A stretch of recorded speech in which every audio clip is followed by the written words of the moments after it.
All right, first episode of 2020, and it's going to be a little bit heavy, but I'm very pleased to be joined by my new Twitter friend, Victor. Thank you so much, sir, for joining me. I appreciate it. You're welcome, and I appreciate you allowing me a forum to tell my story. I really appreciate it. Thank you. So I read your piece, which came out by the time this comes out, which is going to be early January. It was just before Christmas, so I read that and some pieces you sent me. And it is, like I said just before we started recording it, I don't have words to kind of put into me even describing it. So we're going to go into that, but I want to start off. Can you explain your specific diagnosis so I think people can kind of have some context about going into some of the stuff they're going to hear? Sure. I've been diagnosed with severe complex PTSD. I've been diagnosed with dissociative identity disorder, or DID, another fancy term for multiple personalities, and borderline personality issues. I've also have early childhood developmental trauma, and also suffer from hypervigilance, and that's been like 45 years of just being always on, being threatened. And with that, what comes with that is lack of sleep. What comes with that is constant body armoring, where my body is always tense. It's ready to fight. And you have to understand, as a young boy, I'm the youngest in a family of two other older siblings and my parents, and so and I'll be brutally honest with you. The whole concept of shit flows downward is totally applicable to how I was brought up. Yeah, and you meant multiple personalities. This is something, I guess, Hollywood kind of, I don't know if they or sensationalize it, right? Like you have like I'm like talking to you, and all of a sudden your other personality like pops up, and I'm talking to a new person. Can you describe, and I'm sure it's very complex, but just what it's kind of like living with multiple personality disorder or DID? Sure, I'll give you a prime example of I mean, I've been diagnosed late in the onset, and I just want to put some context around this. Mm-hmm. See, I grew up in an abusive, neglectful family. From what I can remember, from 4 years old to 18, and and it's through those exchanges of living in that type of environment that my body developed multiple personalities to protect me. And one of the earliest personalities that I have, his name's Harris. It's HARAS, and he was with me at the very first. We were introduced after my very first traumatic experience, so he's been with me for 45 years. And I'll just put this in the context for you regarding that personality. He used to protect me. Now it's a love-hate relationship. I can tell you that from experience. About a year and a half ago, I had he came out in me one night, where how it appears is, it could appear that I may have been, in a drunken state, because I was stumbling, I was mumbling, they couldn't understand anything I was saying. I went into my backyard, and that physical manifestation of that personality literally tried to run me through a brick wall, tried to stake me into the ground like a tent stake. I woke up the next day, still wearing the same clothes, covered in blood, had multiple lacerations in my mouth, and all my ribs were bruised. And eventually it turned out that I actually broke a couple ribs in the process. So when you wake up from that, I can tell you that, it's it's jarring to say the least. I mean, I've had dissociative episodes where one minute I'm in my house and the next minute I'm strapped to a hospital bed, not knowing why I'm there. You know, and having medical professionals tell me that I was there because of a drug overdose.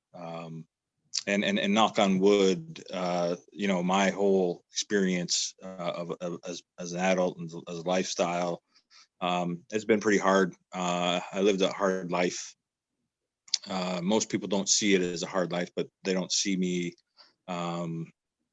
outside of work. And you know, I used to work in rock and roll back in the 90s and early 2000s, and then decided to become corporate. And so yeah, so when you have multiple personalities, oddly enough, I've been so good at compartmentalizing those entities or my life into certain compartments. And so far, none of my alternate personalities have ever impacted my work life at all.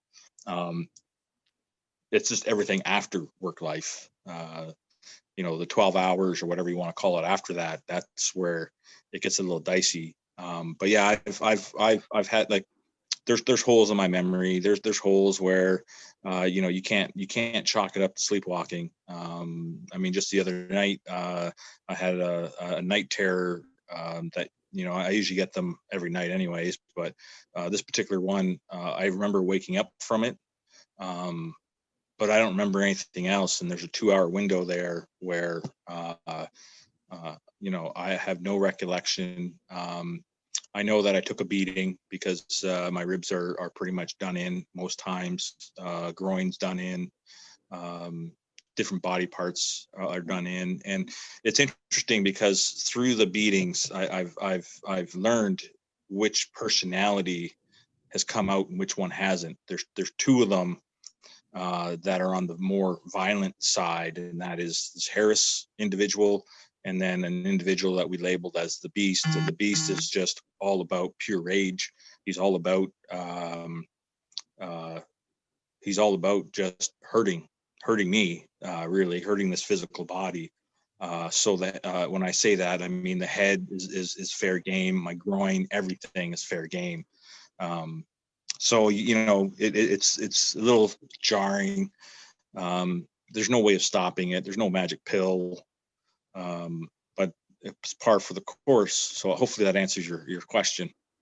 Yeah, and I've to follow up on that. Like, so you're talking about these beatings. You know, you're waking up with you covered in blood, your groin, your ribs. So, and you kind of mentioned it a little bit that like it was kind of like you were stumbling around drunk, and I don't know if you have an answer because obviously you're not coherent in the a sense to know what's happening. But like, how is this manifesting for you? Like, do you like see like almost like a hallucination in your brain, or like it's almost like watching a movie, like you're kind of third party to what's happening? Like, are you beating yourself up when you're going through these things? Like, how does it manifest kind of mentally and physically when another personality comes out? So it's a complete checkout of this version of conscious self. So to put it in context, you know, you got this version of self that's speaking to you, but you have to understand that I'm not alone. There's all my personalities have a connection through me to you, to this conversation. I don't have a connection back to them. So yeah, I mean, it's a complete checkout, and I don't see I don't have any memory. I don't have any recollection. I just pick up the pieces and keep moving on.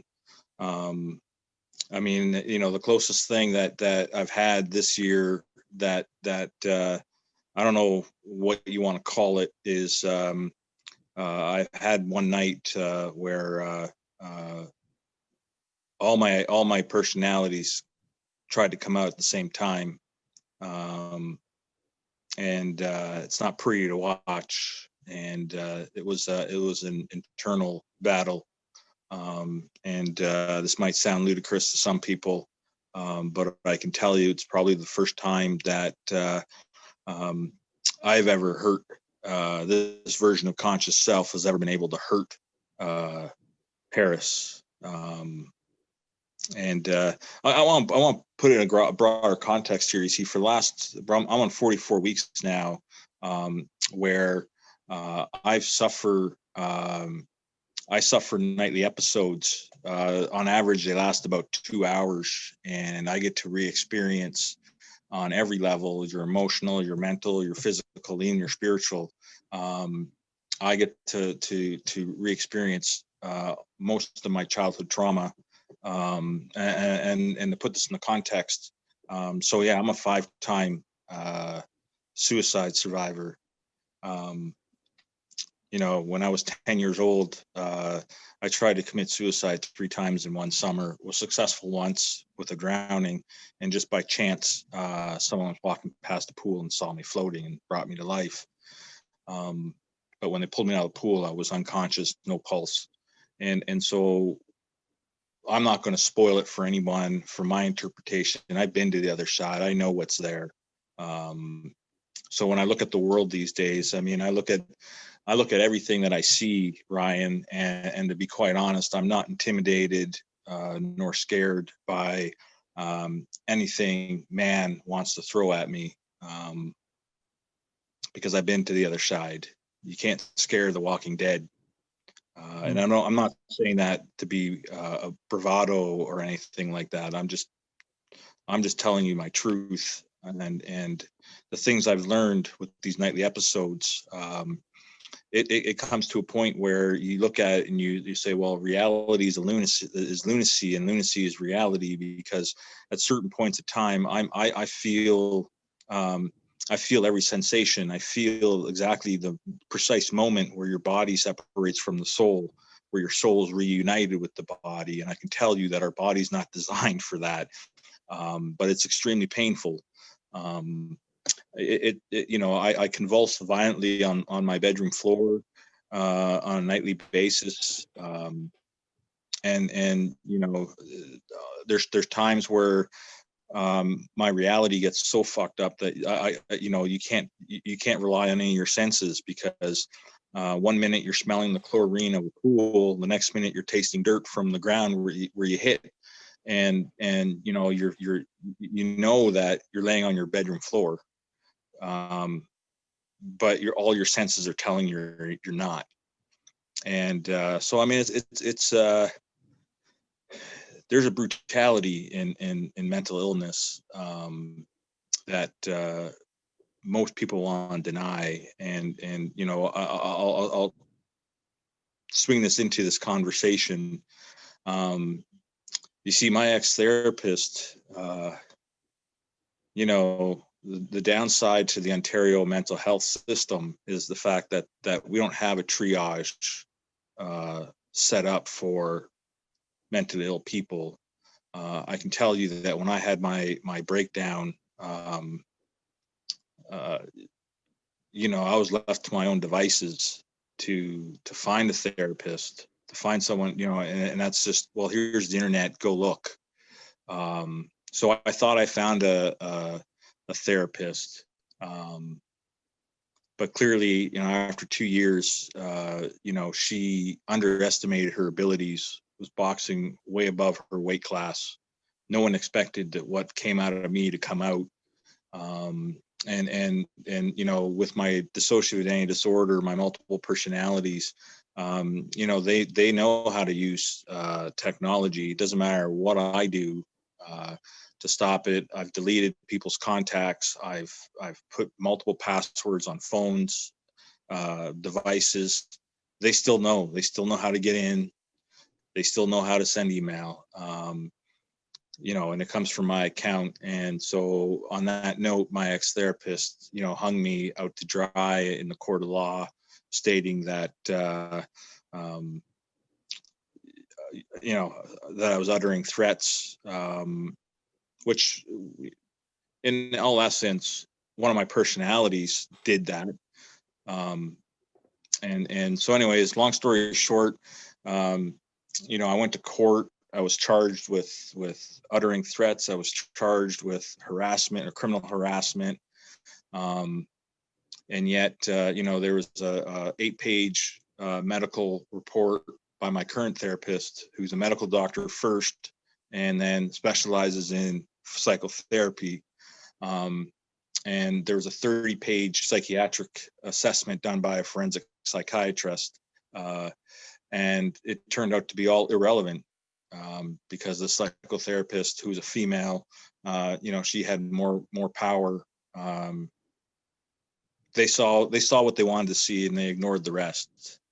And it's pretty bad when the courts have documentation that explicitly states that when I'm under extreme stress, I may seem totally lucid, but nothing's registering. And from my experience, no one clued into that fact. So yeah, I went to court. I don't remember any of it. I don't remember being there. I don't remember pleading guilty. Yet, they got their man. The society, they hung me. They hung me for my mental illness, and my my going away present from that experience is, and I might get emotional here, because once you deal with the shame, it's a killer. And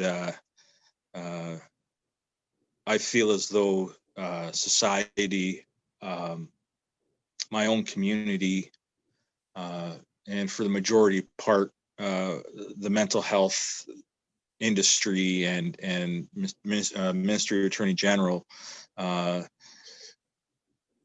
they executed and exercised the perfect punishment, and that is to mentally illness shame me into oblivion.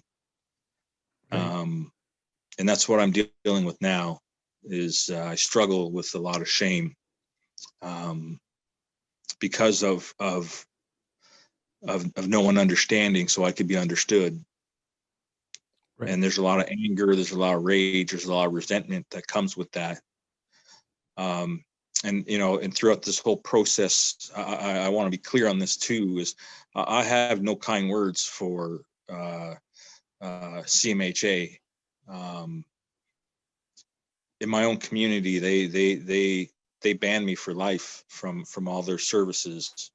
Yet it's the same community that I live in that they control most of the mental health supports. I have to call, and I'm going to give kudos to the people that deserve kudos, and that is Brad Stark, Katie Curtis, Christy Cole, all the staff at St. Leonard's Society in Brantford, because they have a willingness and receptivity to understand what I'm going through, understand my illnesses, and they allow me the freedom to express myself and my truth. And for that, I'm ever grateful for that group. I'm grateful for my current support, Dr. Bill, Jim, and I'm especially grateful for Lisa, who has introduced me to her herd of horses, and it's through the equine therapy that I'm working with her, that the only sense of belonging that I have is with a herd of horses. What the mental health industry has done to me, they've dehumanized me beyond dehumanization, and they're not accountable for anything. And so far in my battle with this machine, they're all above the law. Lots to unpack there, but thank you for kind of sharing all that insight and that story. We have actually had equine therapy, a person who lives in the Ottawa area where I'm from, actually on to talk about that. And it's really interesting and fascinating how much horses seem to help people with a tremendous amount of, whether it's mental health or even physical health, spiritual health. It's very interesting. So if people want to know about that, they can go back. Her name is Susan Allen. Um, I want to put a caveat to when I talk about equine therapy. See, my ex-therapist, the one that hung me in court, well, that whole community puts her on a goddamn pedestal because of her so-called work uh, within the equine community. But when you slowly go through her resume, she's applying polyvagal theory, which I don't know if you've ever looked at polyvagal theory. It's very interesting. Polyvagal, I'll tell you, polyvagal in a nutshell, layman's terms, polyvagal is a nerve, a root nerve that goes down into your gut. They refer to it as our second brain. It's a gut instinct. When you feel a gut instinct, it's coming from your vagus nerve.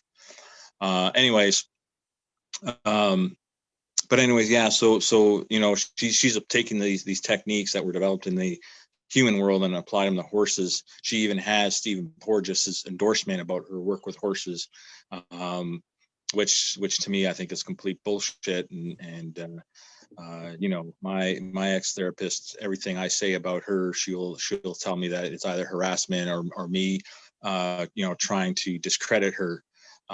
But instead of her having a conversation with me, she brings her lawyers to the table, and whatnot. So, but I mean, I have faith in equine therapy, the way it's being presented to me by my current coach, and the herd really keeps me balanced and recalibrates my nervous system when it goes array. Right.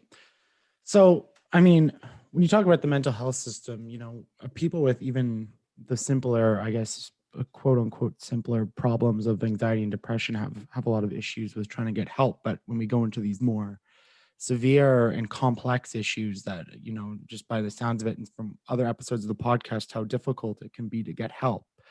So I want to get back to that and a little bit about that story, but I do want to take people back to kind of the beginning because, you've referenced it a couple of times as this abusive childhood trauma and now, complex PTSD and all these different things. So I want to kind of start on that first story that was shared with me with the barbecue and how that all transpired into this, more, complex story of your childhood. So take us through a little bit about what happened there.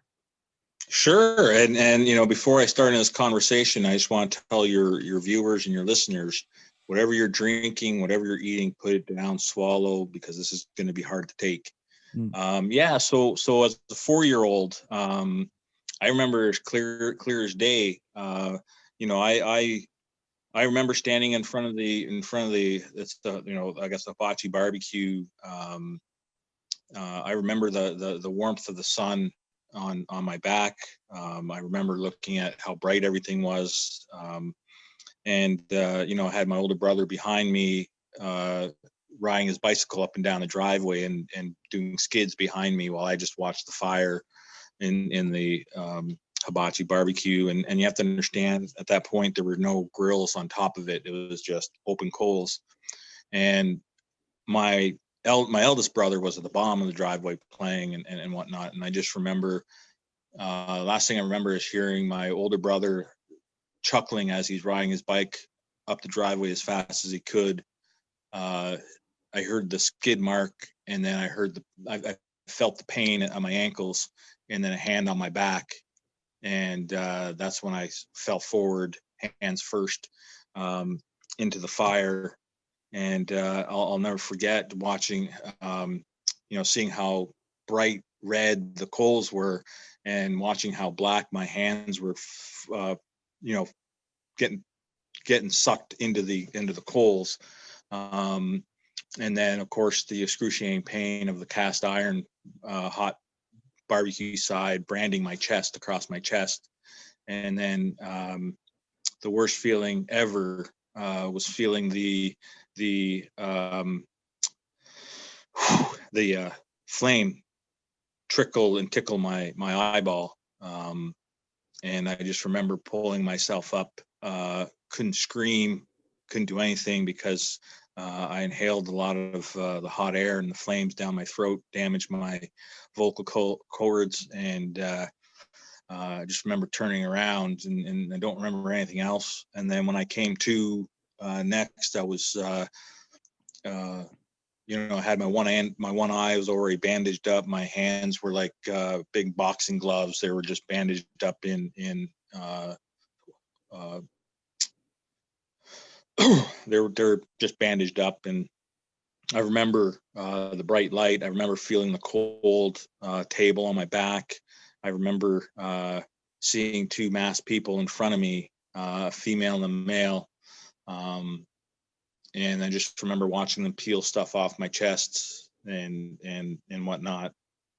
And as a 4-year-old, when your parents aren't there, not even in the room with you, I panicked. I panicked, and the last thing I remember was the female doctor nurse rubbing my arm.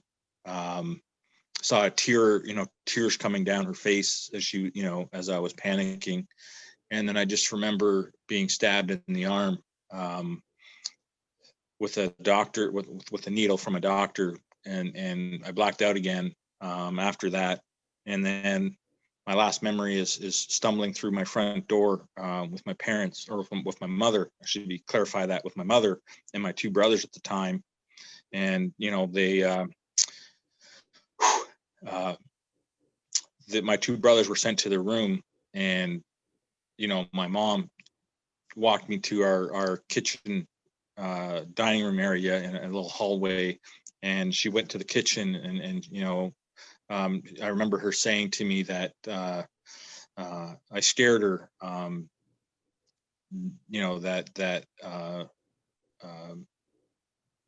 that I hurt her, and then I need to be taught a lesson. And before I knew it, she whipped around the corner of our kitchen, and she put a 12-inch cast iron skillet into my ribs.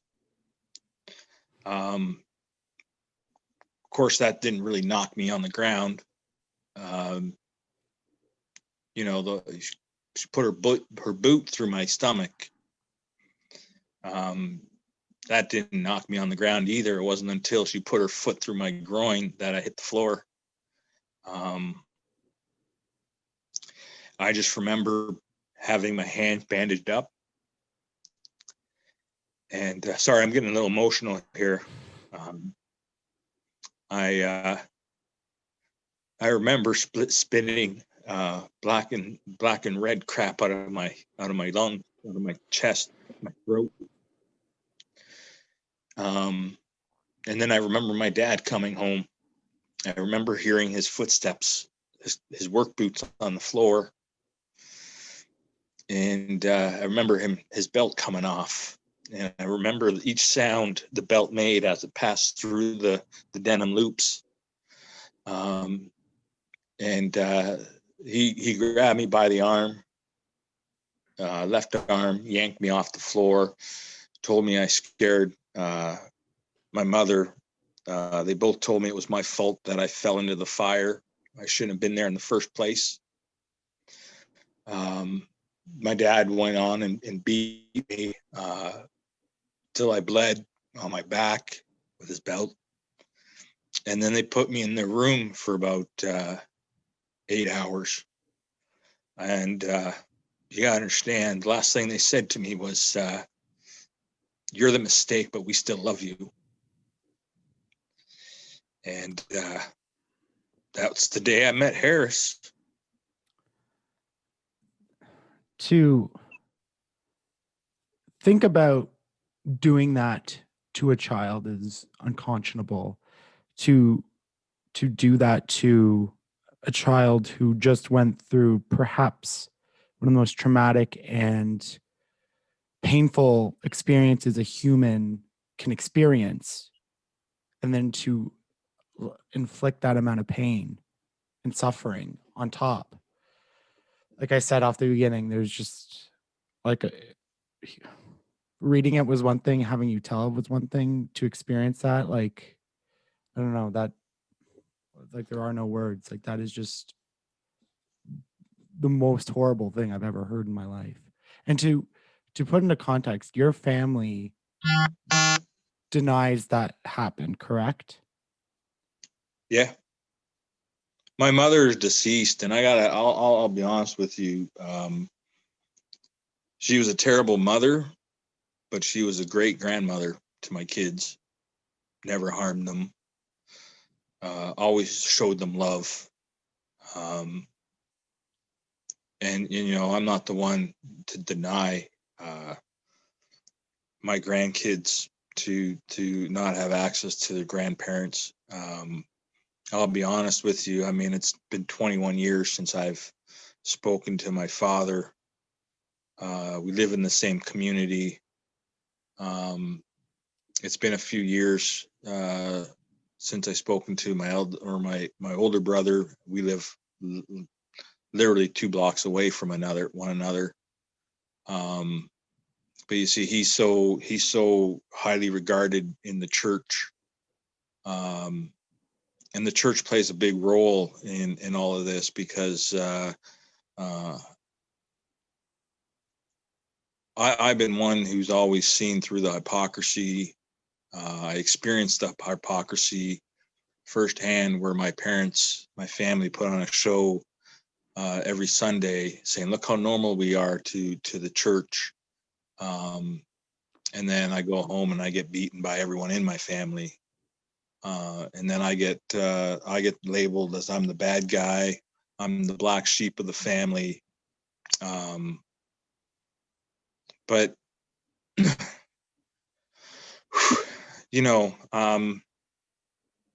the church did a lot of damage to me as well. And to be quite honest, when I look back at it, I'll give you the Coles Notes version for your viewership. That burning was one thing. That's the only memory that. Excuse me for a second. Take your time, please. I have my first 3 childhood memories are getting pushed into the fire.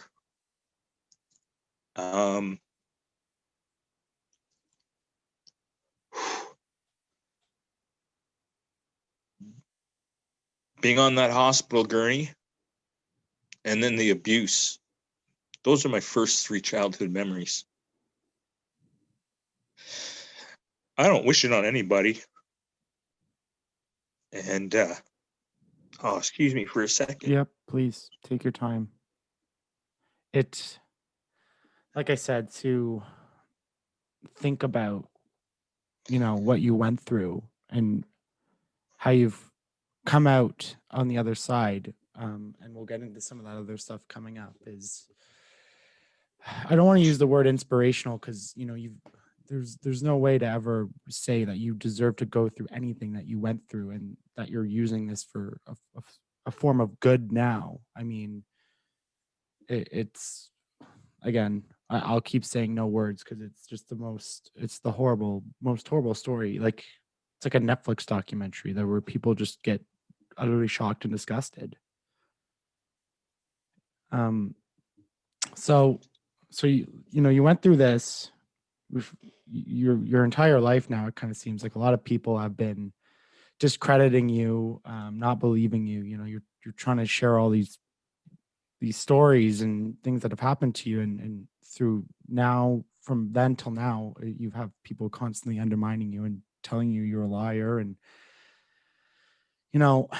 how do you remain yourself when you're kind of bombarded by all these, it seems like everything is almost out to get you, or stacked against you? Like, how do you remain positive and keep going to share this story? I look at it this way, Ryan. I'm a fighter. Always have been, always will be. And I want to, I'll share with you on how I got through the hell of my childhood.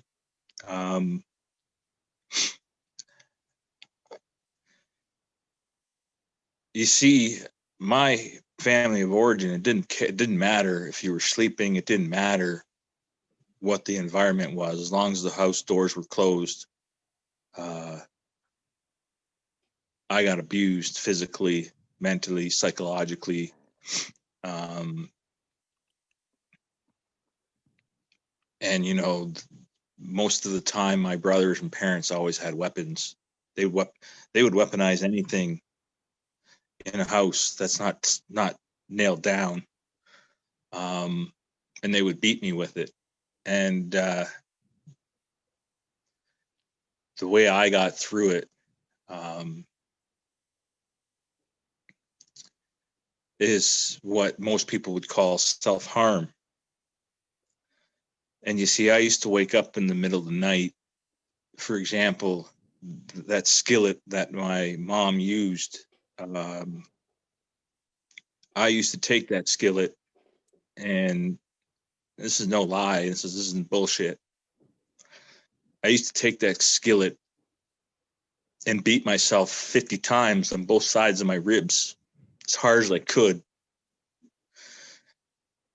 And I did that so that they wouldn't break me psychologically.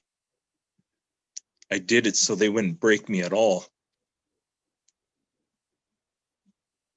And people can do what they want to me because I'm pretty good at fighting. I'm pretty good at taking abuse, absorbing pain. But you can't break my spirit. That's what gets me through. When I don't want to go into too much of the specifics, but you mentioned you survived, 5 suicide attempts as a child. When the last one kind of came and you're still here, did that give you any sort of meaning or purpose as well? Were you kind of like, okay, maybe I'm here for a reason? I know a lot of people kind of use that as the driving force for the rest of their life and creating into meaning. Was there anything like that for you, or was it just like you almost like gave up on giving up because it just didn't seem to work? I hate to use that phrase. Well, That sounds horrible, but you see, the first 3 attempts were when I was at 10. And then I just came to realize that nothing's going to change. And then the fourth attempt, which was more significant than the rest, that's when my mom decided to pull a knife on me. And we're not talking just a normal steak knife. We're talking a chopping knife, a 6-inch blade. Turn it upside down, pressed it in a bomb on my stomach, and told me she was going to gut me like a pig. It was that one that threw me over the edge. It's that one where I went and raided my parents' medicine cabinet, took whatever I could with pills, found all the alcohol, found as much alcohol as I could.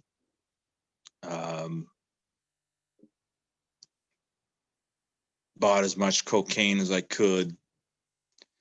And it's through that one that that I realized that I had no way out. And it wasn't until when I was 18, I tried one last time. I tried the same combination, but this time I thought, you know what, I'm going to throw a rope around my neck and hang myself. That way, there's no way of surviving it.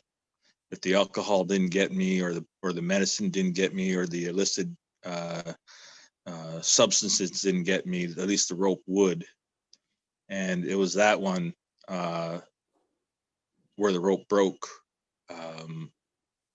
that I realized that something had to change. There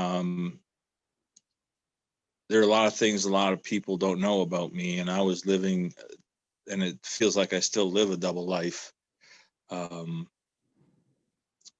because I made a choice at that time. I could either have correctional facilities or services take care of me for the rest of my life, or I can bury everything. And that was my tactical error right there. It was to bury everything, try to live a normal life. And it was at that point where I realized that, you know, what's the point of dying? You know, and I'm blessed that I didn't die. I'm blessed to have a beautiful wife. I'm blessed to have two great daughters and a granddaughter. And I'll tell you, like the last four or 5 years, you know, the amount of substance abuse, alcoholism that I went through, I can tell you from 2015 to early 2019, I should have been dead 10 times over. But that's just the self-destructive tendencies that I have. And, you know, and this is where the mental health system and the Ministry of Attorney General fall flat on their face, because they don't understand. You see, they take acts like the Mental Health Act and they'll weaponize it against people like me, because of self-harm. I haven't this version of this conscious self hasn't self-harmed in over a year and a bit. But I use self-harm as a coping tool, and because of the ignorance and arrogance of policies and laws and acts developed in academia and boardrooms, police easily weaponize that shit, and they throw you up in lockups. You know, they put you in institutions against your will, which is a trigger in itself, which just perpetuates the situation, gets me more dissociated, and then it just becomes more abuse of so-called healthcare providers keeping me safe. And you know, I use that word reluctantly, because it's so subjective. It's also a word that's easily weaponized in itself, because for someone like me, you know, it's difficult to relate to safety. It's difficult to relate to what's considered normal tolerances. Right. You never really knew it. You never knew what that normal, whatever childhood is supposed to be, is being cared for and being safe and being taken care of. Like you never experienced what that was like. Exactly. How, so from when you were 18 and you made this conscious choice to 2015, like how, you know, you got married, you started a family, like did this, like were you completely successful in burying all of this into, you know, your subconscious, and like was it a relatively normal life, or were there signs along the way where you're kind of like oh shit, like I smell trouble, like you kind of saw it starting to come back up and surface, or was it always surfaced? No, I was successful at I was successful at burying it. The cracks started to show with job losses, from 2011 to 2014. I mean, I had abandonment issues. So I mean, there's a whole plethora of things thrown at me, but in that time period from 2011 to 2014, that was the catalyst that that triggered everything. That started to crack the device that was holding all that trauma. I want to tell your viewers, man, don't make the tactical error that I made, trying to bury trauma, to bury everything. Address it. And this is where I give kudos to my eldest daughter. She's addressing her trauma, and she inspires me. She gives me strength. And she's dealing with it early. You let it fester for almost 30 years, like I did. You can imagine, metaphorically speaking, you can imagine the force that's required to put pressure on that lid. And you can imagine the force behind that lid trying to get out. And it didn't matter because I was successful at pushing down that lid, keeping that lid down. But once the container shatters, it shatters. And that's what happened to me. And it shattered all right, and everything came out. And like I said, my ex-therapist, and this is part of the downfall of the industry itself. Like I said, there's no triage, there's no caseworker to follow through to see if you're a fit, to see if modalities work. I'm not a victim. I'll be straight up. I've only been victimized by the system. The only victim that I've been is what happened to me in childhood. A lot of individuals don't understand this. But when I go through my nightly episodes and I get to re-experience every suicide attempt, every aspect of it, you have to understand that, I didn't choose my upbringing. I didn't choose my family of origin. I didn't choose mental illness. But I did choose to take my life more than once. And for that, those are the demons that I have to lay in bed with, because no one did that but me.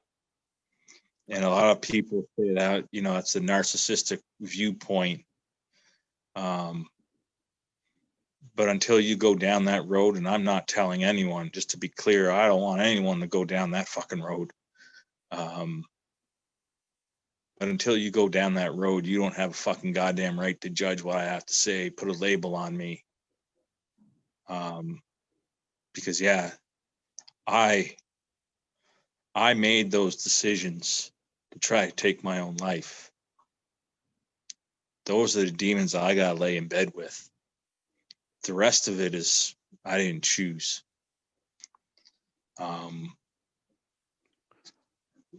There are mechanisms out there now for people to seek help.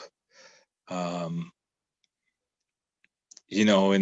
part of it too, Ryan, is I find more help now. I mean, I have a really small circle of care, traditional circle of care within the mental health industry. They know who they are. Even the politicians that tried to help me, they know who they are. And part of it is that I don't want to see anyone go down that road. Hell, I've got a lot of adversaries. What I experience in these living, I guess for a better term, they call them living flashbacks. I question that sometimes. But what I experience, I wish on no living being ever to experience. Well, going back to something you said on bearing things down deep and letting them fester. I mean, yours is certainly an extreme example, but I think of lots of people, and particularly men, that we do this and we see whether it's trauma or whether it's you know, anything that's happened to us and how that can manifest, whether it's in our relationships with our girlfriends and boyfriends, our partners, whether it's our kids, whether it's becomes our parents or our friends or loved ones, that, you know, no matter kind of like whatever you went through, whether it's severe or maybe milder, that if you don't deal with it, you're probably going to see it again in some other form. It doesn't just go away. And whether that comes out in outbursts or it becomes part of your personality, that you become, you don't trust people, you don't, you know, you don't have good communication skills, that it always comes back to bite you if you don't address it regardless. And that's why I'm such a strong advocate as well I mean, I say dealing with your shit. I just, you know, you got to deal with your shit, whatever it is. Well, it's interesting that you say that, Ryan, because my current therapist, you know, from day one, he's always told me I have to learn how to sit in and with my shit, um, which I think I'm getting pretty good at. And I want to tell all the young viewers out there, and listeners, uh, don't buy into the bullshit that you have to be strong like a rock if you're a man. I bought into that bullshit, and you know, it came back to bite me pretty hard. But I'll tell you what I've learned from my process of what I go through every night, and I'll tell you the best remedy that anyone has given me is Dr. Bill prescribed to me a book called Lame Deer: Memoirs of a Sioux Medicine Man. And I found inspiration through his story. I found a purpose that keeps me going. And you know, one of the things I've learned also through this process is I'm gonna try to quote Bruce Lee here, and I might fuck it up royally. But Bruce Lee always said, you know, you got to be like water, colorless, shapeless, formless, and fluid. Um, and that's one thing that the process that I'm going through every night now for 44 weeks is exactly that. I used to resist the pain. I used to embrace the pain that was coming. But as of late, uh, uh, I embrace and welcome open armed the pain that's coming, so that I can become the pain. Uh, and once you become the pain, I'm sure it hurts, but the pain itself can't hurt you.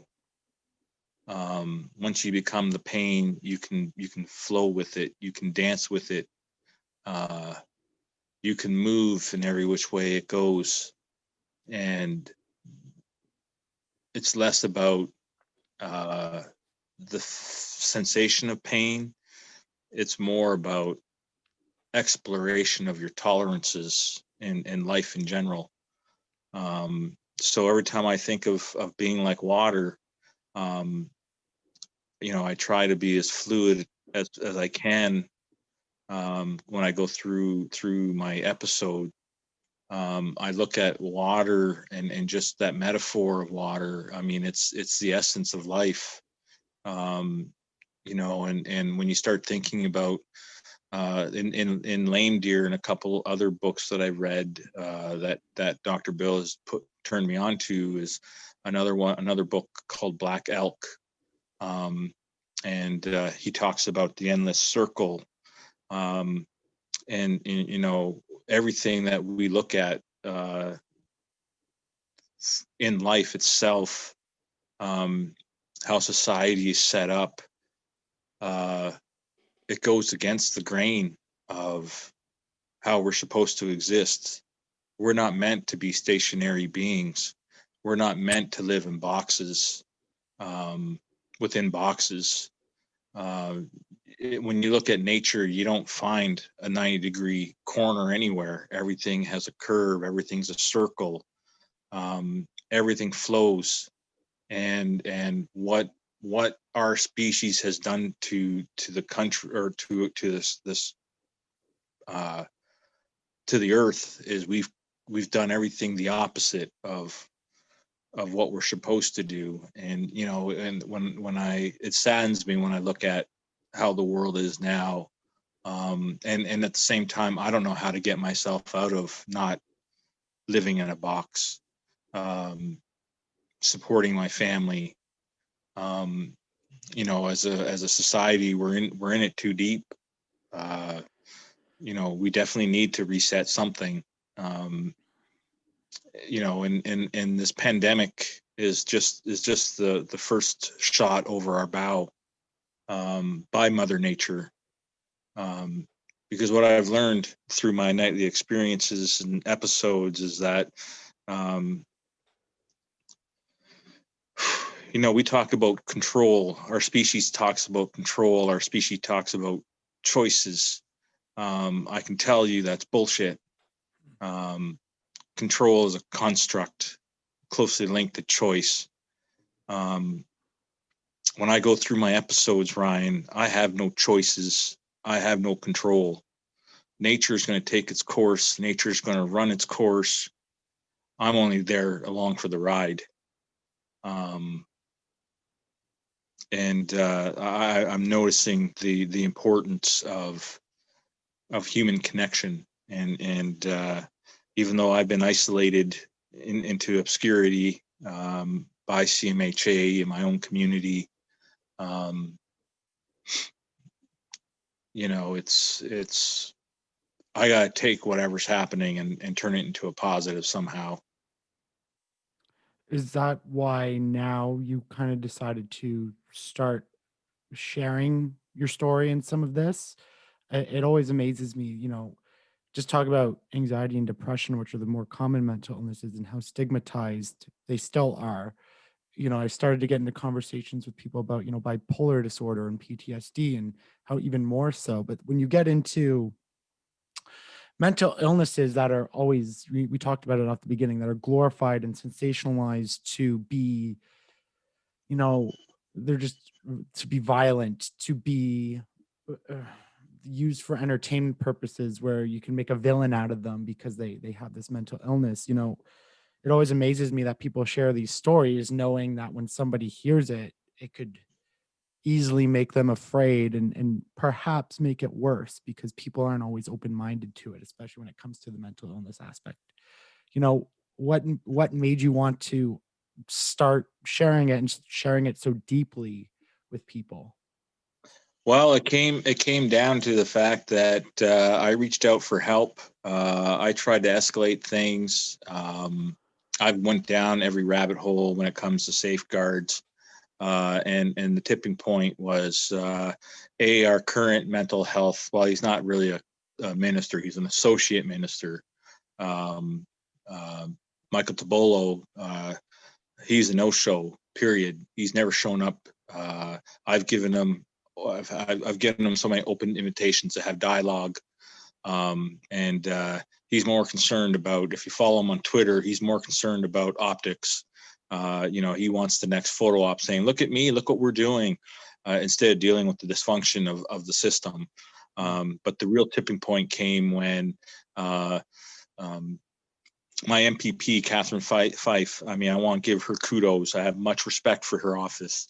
Uh, she sent a letter on my behalf to Christine Elliott, the Minister of Health, and Christine Elliott sent me a letter back with and this is pre-COVID, a hollow apology, um, stating that she can't get involved in individual cases, washed her hands of everything, and then spent the next 75% of the letter she sent me endorsing and promoting her mental health center of excellence think tank that she developed.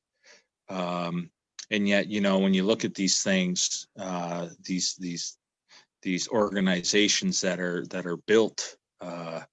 You know, there are no one there's no one on those boards or in those committees with lived experience.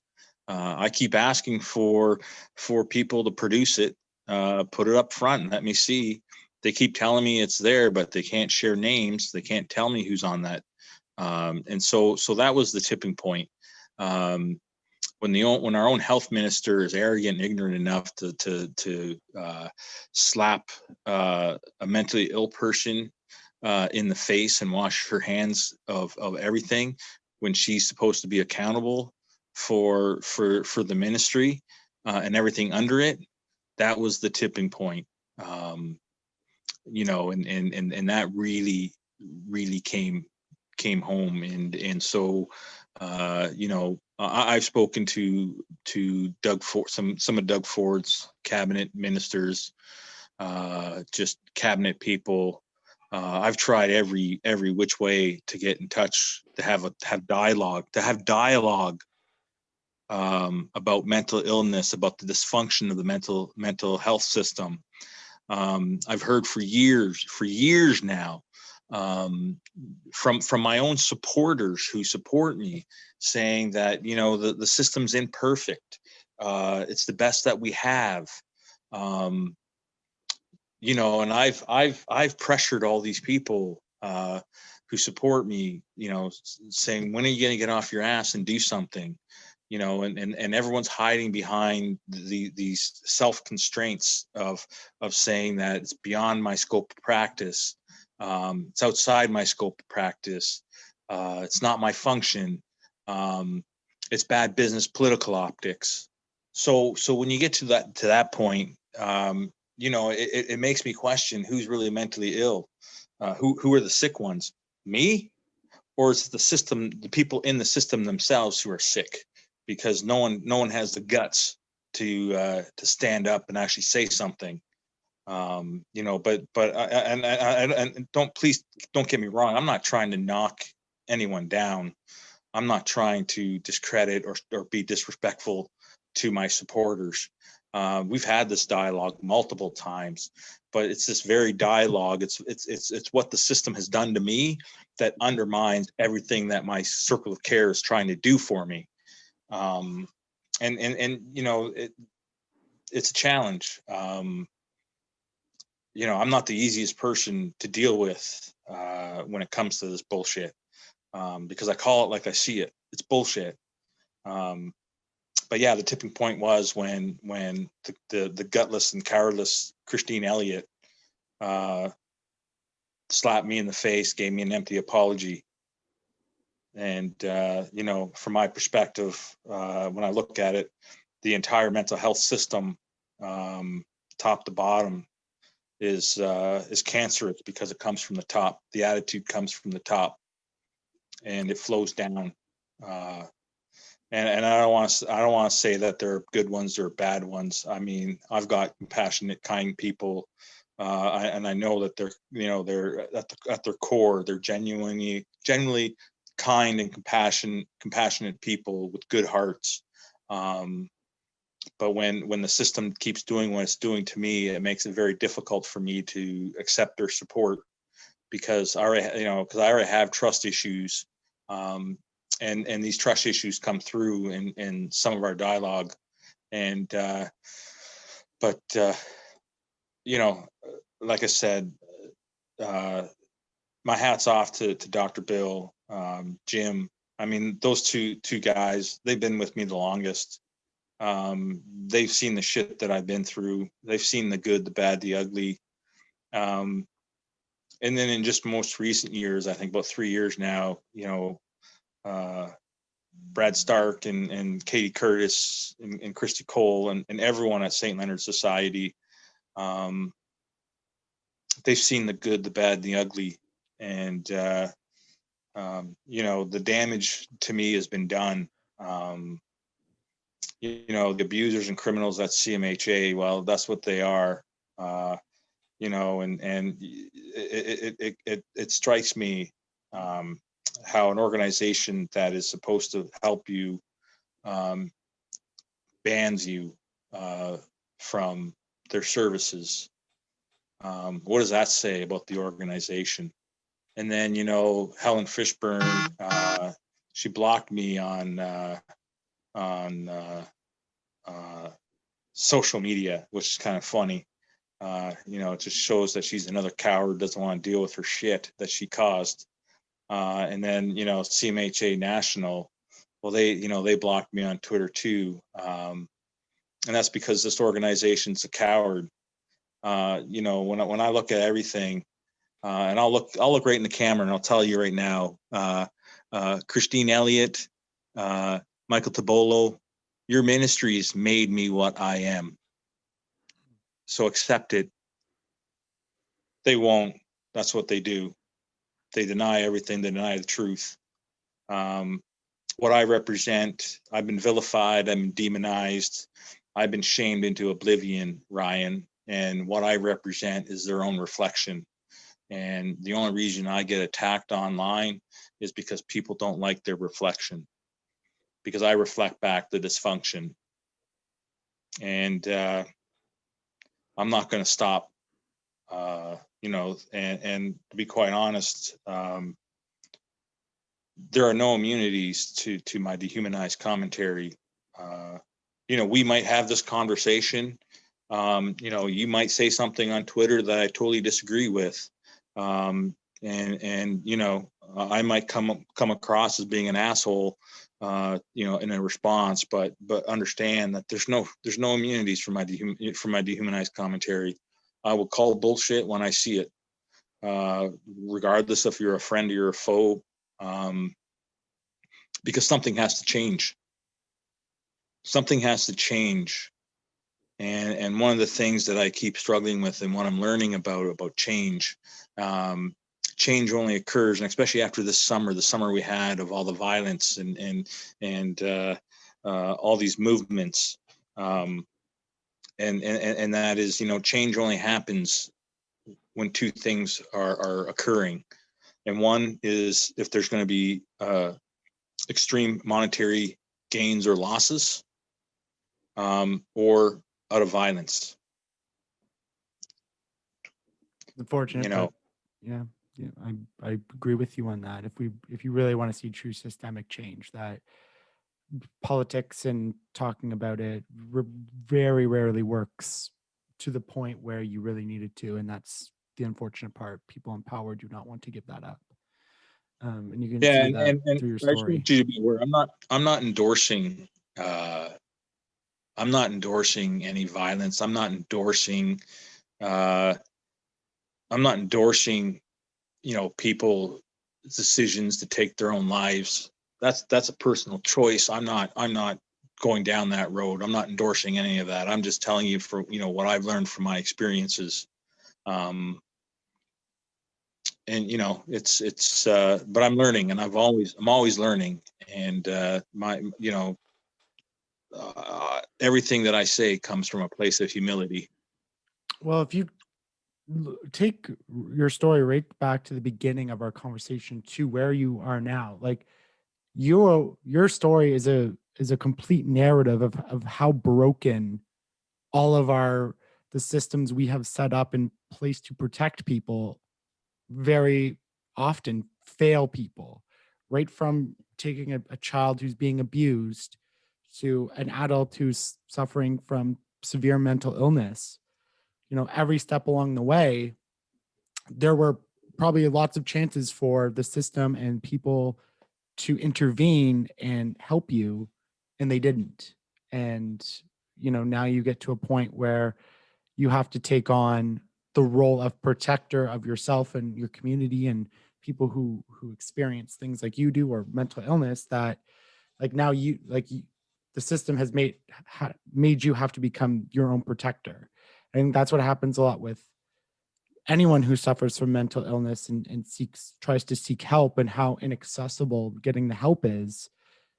That we as a community almost take care of each other more than the actual system does. Sure, we have therapy, but it's expensive, and even if you have benefits, it's not going to cover too many sessions. So if you have something very complex, it's not really going to do too much. Yes, nutrition, yes, exercise, sure, it has mental health benefits, but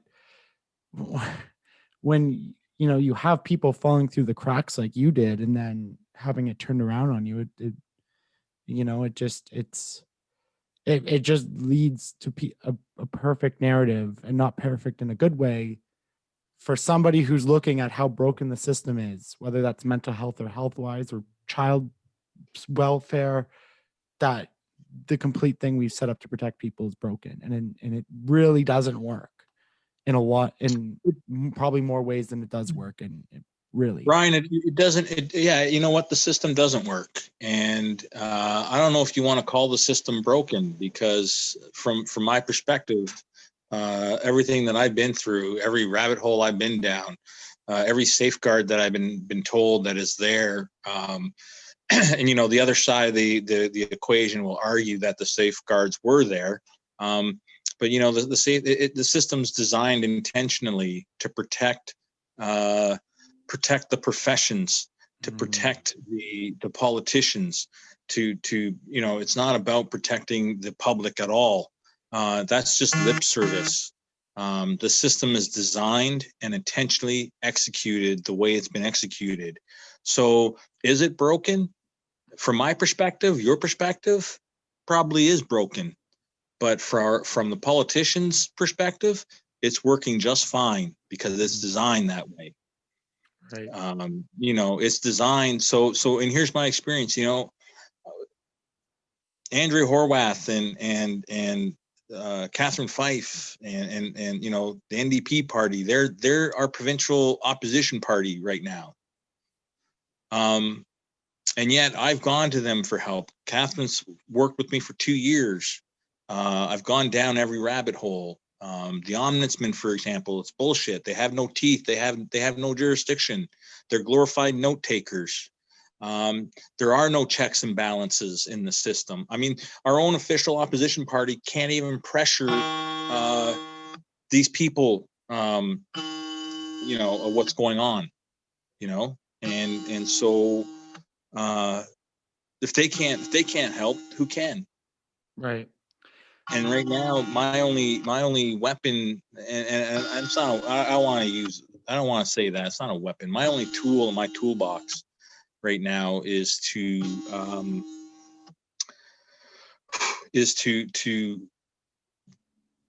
get my story out.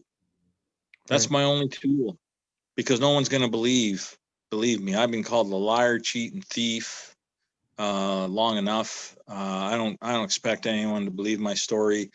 I don't expect nothing from anyone, to be quite honest. I've tried to find lawyers. I've tried to find human rights lawyers. I don't even know how to start, a GoFundMe page, because these people need to be taken to court.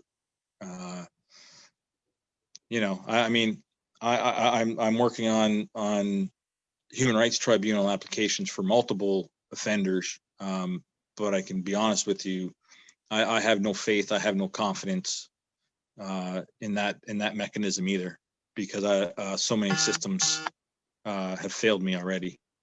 Right. I hear your phone buzzing, popular guy. So I'll let you go on kind of this last point here. So this story is going to be new to a lot of people, hearing the things you experience and the things you go through and the things that have happened to you.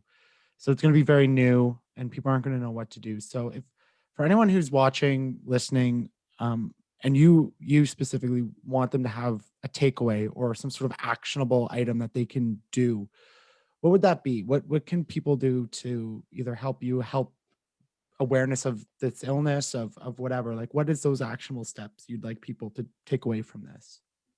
I don't know if anyone can help me. Like Dr. Bill has said, that with my experience and whatnot, we're all in no man's land together. We're writing the chapters as we go along. My biggest thing is there's two things for those who suffer with mental illnesses, and I don't really care what degree. The big thing is philosophically, think of yourself as water. You need to constantly be moving in order to sustain life. Your directions of your movement are inconsequential, insignificant. As long as you're moving, you're still alive.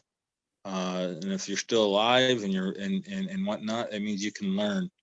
And this is where I want to combine both from people from the outside who have normalcy in their mental health to the extreme, like myself. The biggest thing is that it's about understanding, whether it be self or others. It's about understanding so that the mentally ill people, specifically the vulnerable and marginalized mental health disease people, populations in the world, can be understood. That's all we're asking. That's my big takeaway. Well, I really appreciate you coming on and sharing the story and being so vulnerable. I know it can't be easy. So I appreciate you taking some time and energy to express this. If I know you're active on Twitter, I don't know if you have other social media, but where can people, follow you to kind of follow your fight and your journey and, some of your insights on this? These days, I do everything on Twitter. I Yeah. mean, I tried other social media platforms, but Twitter seems to be where I'm at these days. There's I've shied away from Facebook. I don't see any relevancy in it anymore. It's just it's basically it's competing with the Joneses. It's like who's doing what. Look at me, look what I've got, look at all my material possessions. I don't give a shit about that crap anymore. Yeah. To me, it's more about connecting with people. It's about making a difference in the world. And it starts with having one person understand, so someone like me can be understood. And I've got a few people now who are starting down that adventure with me. And and I just want to give kudos to one more person who's inspired me, who's given me a sliver of hope in the mental health system, and that's Adrian Spatford, the CEO at Addictions Ontario, or was it Addictions Mental Health Ontario? We've had some dialogue in the last few weeks, and she gets it, and I look forward to more conversations with her and her organization. But yeah, something's got to change, and whether I'm here to see it or not, because tomorrow's a guaranteed no one. So it's whether it's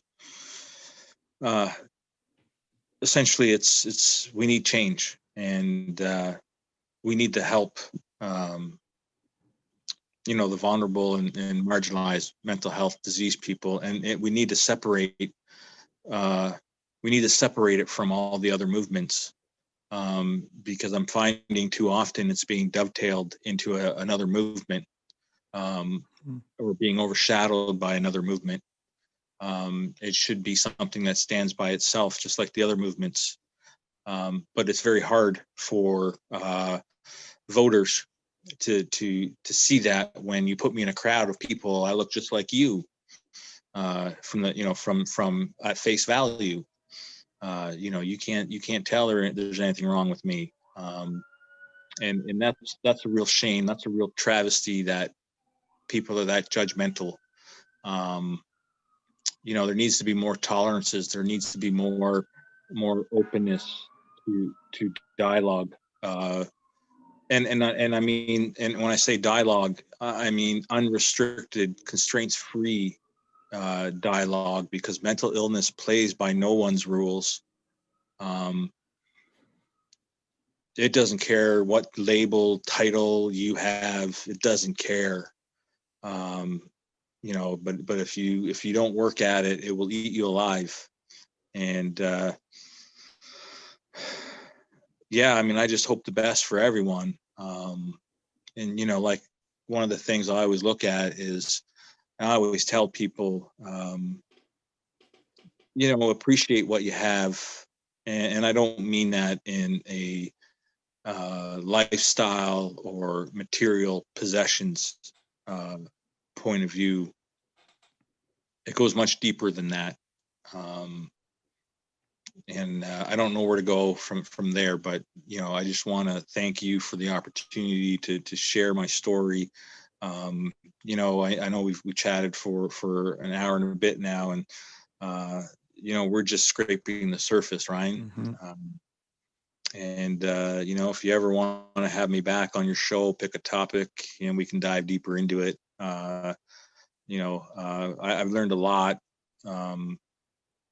And you know, I hope you finish those essays, and I look forward to your feedback. I'm working with different organizations to get those essays published as well, because yeah, I'm learning a lot. Things that aren't taught in textbooks, aren't learned in boardrooms or academia. You know, and there are a few good mental health organizations out there that are willing to there's a willingness and a receptivity to conversation. And you know, for the ones that don't want to have the conversation, you know, want to deny the truth of what's happening, I just want to say to them that there's an open invitation from me, standing open invitation to have dialogue, if you have the courage to do so. I'm not holding my breath for that, but I'll leave it out there for them to decide. I just appreciate the opportunity, Ryan, for connecting with me, and you know, I also want to give kudos to Christine Bays at Unsinkable, because she understands a lot of things that I go through. And one of the things that you know, I just want to swing back and explain something, because I have no control over this. But you know, there's certain times where I do have a dissociative identity disorder, or personality, called the poet, and he's been known on several occasions to send out poetry emails, whether they're original, whether they're plagiarized. I have no concept, no connection to it.